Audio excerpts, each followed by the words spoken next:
অন্তর্বর্তী সরকারের রাষ্ট্র সংস্কার কর্মসূচিতে সন্তোষ জানিয়েছে বিশ্বব্যাংক। সকালে এক ব্রিফিংয়ে এই কথা জানান অর্থ বাণিজ্য উপদেষ্টা সালেউদ্দিন আহমেদ।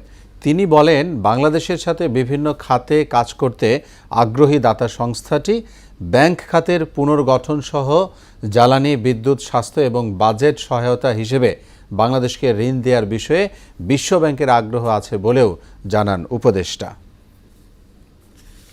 বাজেট সাপোর্ট, তারপর আমাদের help in energy sector, even fertiliser import, food sufficiency, এটা নিয়ে, তারপর পোস্ট ফ্লাড রিহ্যাবিলিটেশন, এটা নিয়ে কথা হয়েছে, রোহিঙ্গাদের সাপোর্ট, এটা নিয়ে কথা হয়েছে। সব ব্যাপারই আমরা যেগুলো করেছি proposal, they are very positive এবং মোটামুটি কিন্তু কংক্রিট করে বলছে কি কি সহায়তা দেবে।